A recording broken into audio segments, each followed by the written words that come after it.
반갑습니다. 오늘은 2023년 12월 18일 월요일 아침입니다.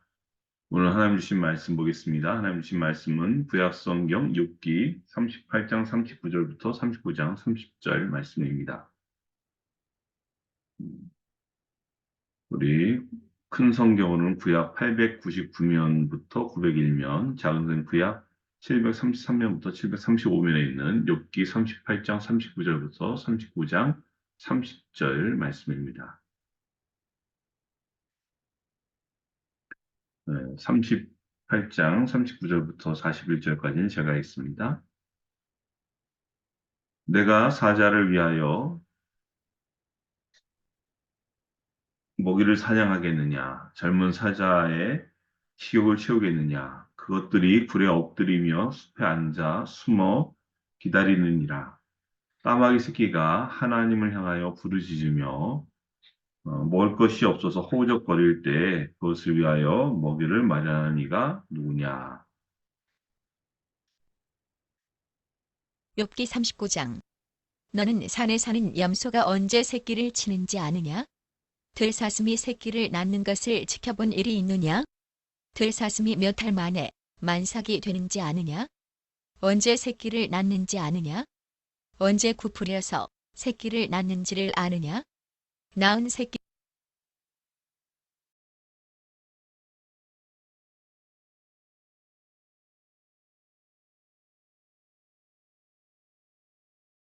언제 광야에다가 풀어놓는지를 아느냐? 그 새끼들은 튼튼하게 자라나면 어미 곁을 떠나가서 다시 돌아오지 않는다. 누가 들나귀를 놓아주어서 자유롭게 해주었느냐? 누가 날쌘 나귀에게 매인 줄을 풀어주어서 마음대로 뛰놀게 하였느냐? 들판을 집으로 삼게 하고 소금기 있는 땅을 살 곳으로 삼게 한 것은 바로 나다. 들나귀가 시끄러운 성읍에서 멀리 떨어져 있으므로 아무도 들나귀를 길들이지 못하고 일을 시키지도 못한다. 산은 들나귀가 마음껏 풀을 뜯는 조장이다. 풀은 들나귀가 찾는 먹이다. 들속 안에 이를 거들어 주겠느냐?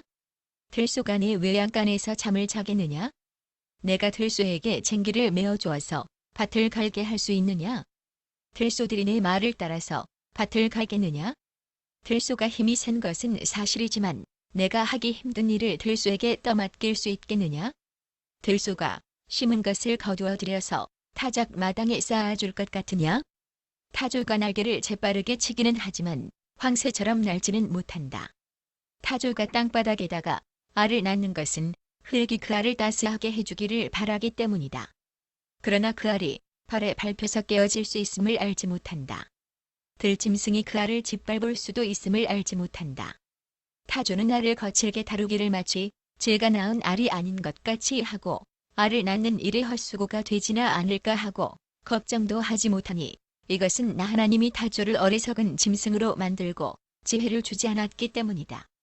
그러나 타조가 한번 날개를 치면서 달리기만 하면 말이나 말 탄 사람쯤은 우습게 여긴다. 욥은 대답해 보아라. 말에게 강한 힘을 준 것이 너냐? 그 목에 흩날리는 갈기를 달아준 것이 너냐? 내가 말을 메뚜기처럼 뛰게 만들었느냐? 사람을 두렵게 하는 그 위세당당한 콧소리를 내가 만들어 주었느냐? 아팔굽으로 땅을 마구 파대면서 힘껏 앞으로 나가서 싸운다. 그것들은 두려움이라는 것을 모른다. 칼 앞에서도 돌아서지 않는다. 말을 탄 용사의 화살통이 덜커덕 소리를 내며 긴 창과 짧은 창이 햇빛에 번쩍인다. 나팔 소리만 들으면 머물러 서 있지 않고 흥분하여 섞는 모습으로 땅을 박차면서 내달린다. 나팔을 불 때마다 힝힝하고 콧김을 뿜으며 멀리서 벌어지는 전쟁 냄새를 맡고 멀리서도 지휘관들의 호령과 고함 소리를 듣는다. 매가 높이 솟아올라서 남쪽으로 날개를 펴고 날아가는 것이 내게서 배운 것이냐? 독수리가 하늘 높이 떠서 높은 곳에 보금자리를 만드는 것이 내 명령을 따른 것이냐? 독수리는 바위에 집을 짓고 거기에서 자고 험한 바위와 요새 위에 살면서 거기에서 먹이를 살핀다. 그의 눈은 멀리서도 먹이를 알아본다. 독수리 새끼는 피를 빨아먹고 산다. 죽음이 있는 곳에 독수리가 있다. 아멘.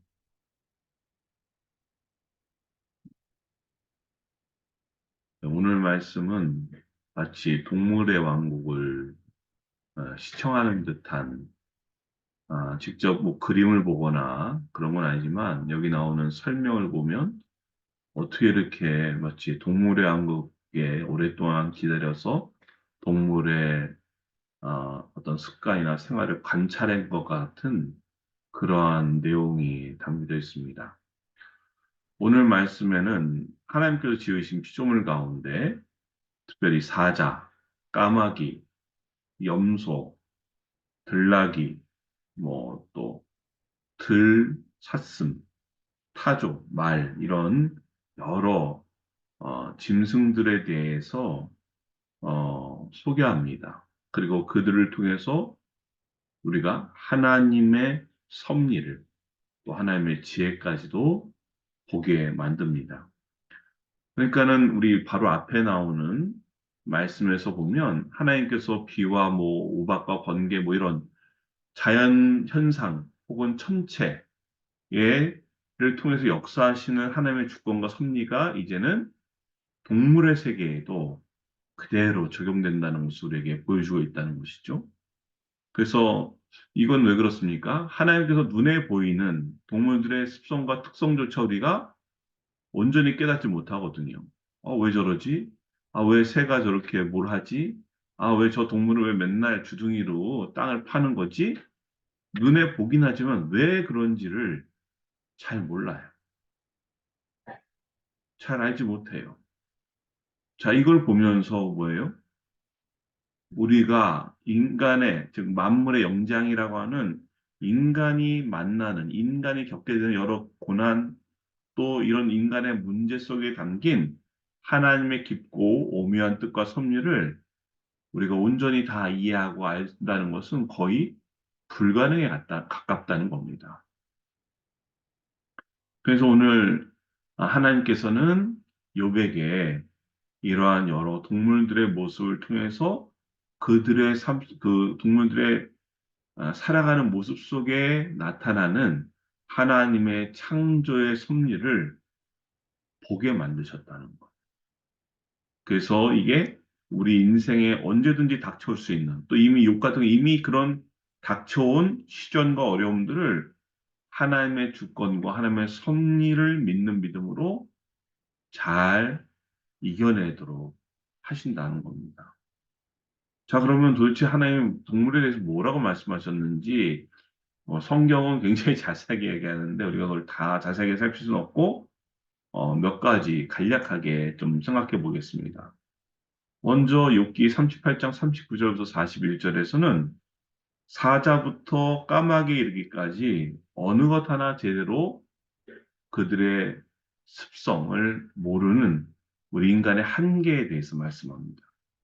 특히 사자와 까마귀의 먹이를 계속 줄 수 있느냐, 사람이. 어, 새끼 사자의 먹이를 줄 수 있고, 새끼 까마귀의 먹이를 계속 댈 수 있느냐라고 질문하세요. 여러분, 우리가 계속 댈 수 있어요? 물론, 우리가 이제 동물원에 있는 동물들은 되죠. 근데 사자가 동물원에 있는 사자가 맞겠습니까? 자연 가운데 거하는 사자가 맞겠습니까? 심지어 얼마 전 뉴스를 보니까 동물원에 있는 사자도 그렇게 제대로 먹이를 대지 못해요. 그 사자가 너무 말라서 다른 동물원으로 이사 갔더라고요. 그러니까 사자와 까마귀를 먹이신 분이 누구라는 겁니까? 사람이 못한다는 겁니다. 하나님이시라는 겁니다. 또 39장 1절부터 4절에서는 염소와 들사슴에 대한 질문을 통해서 그 염소가 또 들사슴이 새끼를 낳는 때도 인간은 제대로 알지 못한다고 그래요. 그러는 인간이 어떻게 하나님의 섭리로 정하신 고난의 때를 왜 이때 이렇게 어려움 주세요? 왜 이렇게 괴롭게 하세요? 라고 불평할 수 있냐는 겁니다. 네. 그 이후에 나오는 5절부터 12절에서는 또 뭐예요?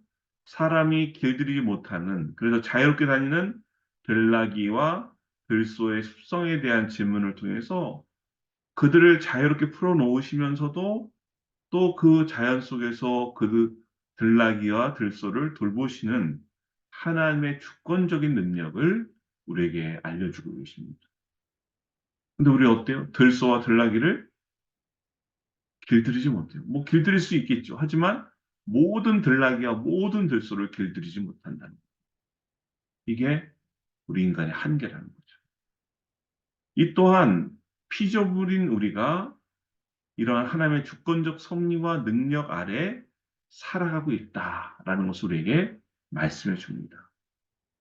또 이 말씀 가운데 보여주시는 그 들짐승까지 먹이시고 입히시고 거처를 정의할 수 있는 하나님의 세심하신 사랑과 배려는 바로 우리 인간의 인도자이시며 보호자가 되시는 하나님만을 믿고 의지할 것을 우리에게 촉구하는 말씀이기도 합니다. 그래서 욥처럼 이유 없는 고난으로 고통을 당할 때도 우리는 어떻게 된다는 거예요? 하나님의 주권과 섭리하심을 믿고 믿음으로 기다려야 해요. 근데 이게 언제까지일까요? 이 부분이 어려운 겁니다. 이 부분. 또 그것뿐 아니죠. 39장 13절부터 30절 마지막 절까지는 타조, 말, 매, 독수리의 특성을 알려주시고 또 동시에 그 특성까지도 만들어주시고 그 안에 에, 적용해 주신 하나님의 능력과 지혜에 대해서 말씀합니다. 특히 13절부터 18절 보면 알을 품지 않고 새끼를 보호하지도 않는 타조의 무정함을 말씀하세요. 타조 어미가 알도 안 품고 새끼도 안 돌보는데 어떻게 이게 살아났느냐? 바로 하나님께서 하시고. 그러면서 성경에 보면 뭐라고 하냐면 우리 성경 한번 찾아볼까요? 예. 17절 보면 뭐라냐면 왜 이렇게 돌보지도 않고 품지도 않느냐? 이것은 나 하나님이 타조를 어리석은 짐승으로 만들고 지혜를 주지 않았기 때문이라는 말씀입니다. 저는 이게 참 특별한 것 같아요. 지혜를 안 주셔서 알도 안 품고 새끼도 돌보지 않게 하셨다는 거예요, 타조가. 네. 여러분, 우리가 보통 하나님 돌보시면 뭔가 다 공급하시고 뭔가 다 채우셔야 된다 생각하는데 그러지 않으시는 방법도 있다니까요. 또 이후에 나오는 19절부터 말씀 보면 뭐가 나오냐면 말에 대해서 나와요. 말에 얼마나 힘이 좋은지, 얼마나 용맹한지. 사실 말은요, 당시 중동에 사는, 중동 지역에 사는 사람들이 매우 중요한 어떤 자원이었습니다. 운송수단으로서 중요했고요. 전쟁터에서도 중요한 역할을 했습니다.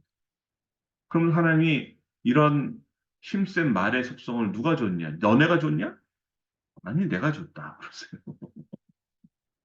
또 이어서 나오는 말씀 보면 매와 독수리에 대해서 그의 신비롭고 지혜로운 습성을 말합니다.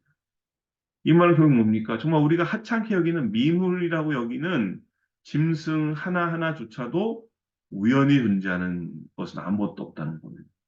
모두가 다 어떻게 해요? 하나님의 주권적인 섭리와 능력 아래 각기 특유한 습성을 갖추고 존재하게 되었다. 이것을 우리에게 말씀하세요. 그렇다면 우리 사람은 더 그렇죠. 더 그렇습니다. 한낱 정말 아무것도 아닌 짐승에게조차도 특별한 재능과 습성을 갖도록 섭리하시고 돌보시는 하나님께서 만물의 영장이라고 하는 사람에게는 얼마나 놀라운 계획과 또 하나님의 섭리가 있겠냐라는 겁니다. 그래서 우리는요, 어렵다고 낙심되는 상황이라고 아프다고 그때 모든 것을 마치 포기한 양, 하나님의 섭리가 없는 양 해서는 안 된다. 그 어려울 때에도 하나님의 섭리와 계획하심을 믿고 의지해야 된답니다. 그래서 오늘 욥이 물론 너무 힘드니까 하나님 왜 이래요? 왜 저를 이렇게 하세요? 라고 불평 아닌 불평을 했습니다. 하지만 이것조차도 하나님을 말씀하십니다. 왜 그러냐? 야, 이런 동물들도 내가 다 입히고 먹히고 거처할 거까지 정해주는데 왜 너라고 안 그럴 거냐? 지금 그 고난에 왜 그러는 거냐? 사실 이게 참 어렵습니다. 결론적으로 말씀드리면 하나님 하시는 일은 우리 인간이 다 이해할 수도 헤아릴 수도 없다는 거예요. 그래서 우리 욥의 세 친구들 또 엘리후가 그랬듯이 마치 욥이 당하는 고난을 보고 욥이 뭔가 잘못했으니까 인과응보로 이런 일이 있지 아주 쉽게 판단해서는 안 됩니다. 또 하나님 그렇게 하신다고 불평해서도 안 된다는 거예요. 왜? 들짐승까지도 돌보시고 먹이시고 입이시는 하나님께서 우리 인간은 더 세밀하게 돌보신다. 저는 이게 바로 오늘 우리에게도 위로가 되는 것 같습니다. 물론 뭔가 문제가 확실하게 확확확 해결되거나 응답받거나 뭔가 좋아지는 것은 눈에 잘 띄지 않습니다. 하지만 들짐승까지도 돌보신 하나님께서 우리는 얼마나 더 귀히 여기시겠느냐는 겁니다. 그래서 오늘 어려울 때에도 우리의 삶을 돌보시고 또 다스리시고 통치하시는 살아계신 하나님을 굳게 믿고 믿음으로 승리하며 나가는 저와 여러분 될 수 있기를 주님의 이름으로 간절히 축원드립니다. 아멘. 기도하겠습니다. 참 좋으신 하나님 아버지 감사합니다. 정말 별것 아닌 아무 의미도 없다고 생각되는 그 작은 동물, 작은 짐승에게조차도 특별한 재능과 습성을 갖도록 섭리하시고 돌보신 아버지 하나님, 바로 그 하나님이 저희의 하나님인 줄 믿습니다. 바로 그 하나님이 저희의 아버지이신 줄 믿습니다.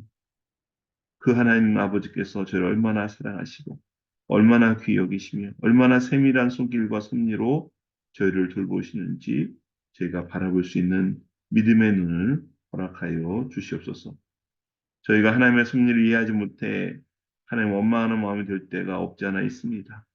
그러나 이런 들짐승까지도 돌보시고 입히시는 또 거처할 곳까지 정해주시는 그 하나님의 섭리를 볼 수 있는 믿음의 눈을 허락하여 주시옵소서.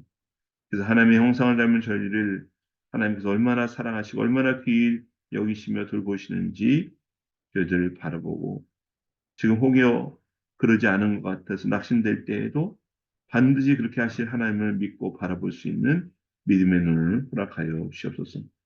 그래서 오늘 저희가 지금도 살아계셔서 역사하시며 우리 한 사람 한 사람을 알맞은 은혜로 다스리시고 돌보시는 살아계신 하나님을 굳게 믿고 믿음으로 승리하게 하여 주시옵소서. 주께 모든 감사 영광 올려드리며 이 모든 말씀 살아계셔서 지금도 역사하시는 우리 구주 예수 그리스도의 이름으로 기도드립니다. 아멘. 이제는 우리 주 예수 그리스도의 은혜와 하나님 아버지 놀라우신 사랑하심과 성령 하나님의 감화감동 역사를 통해 충만하시니 우리를 통치하시는 하나님의 살아계심 굳게 믿고 믿음으로 승리하며 나가기 원하는 주님의 사랑받는 모든 자녀들 머리 위에와 또 가정과의 더 앞길들 위해 또 이 나라 민족과 주님의 몸된 교회 위에 이제부터 영원토록 함께 하시길 간절히 축원하옵나이다. 아멘. 네, 감사합니다. 오늘도 우리 또 하나님 주신 기도 제목 가지고 기도하겠습니다. 기도는 모든 문제를 쓰인 줄 믿고 기도로 응답받길 바라고요. 영혼은 고난의 제사하는 교회 사명 감당할 수 있도록 또 우리나라 여러 가지 문제들 해결될 수 있도록 하나님 은혜 주시옵소서. 오늘 말씀 기억하시면서 우리를 통치하시는 살아계신 하나님을 굳게 믿고 믿음으로 승리하는 저와 여러분 되었으면 좋겠습니다. 말도 또 짐승들까지도 돌보신 하나님이신데 우리라고 돌보지 않으실 리가 없죠. 하나님의 때를 기다리며 기도하며 또 하나님을 믿고 나가는 저와 여러분 됐으면 좋겠습니다. 또 우리의 기도가 필요한 이웃과 성도들을 위해서 우리 가족과 자녀를 위해서 개인의 간구하는 기도 제목 가지고 이 시간 주님 앞 기도를 나가겠습니다. 기도하겠습니다.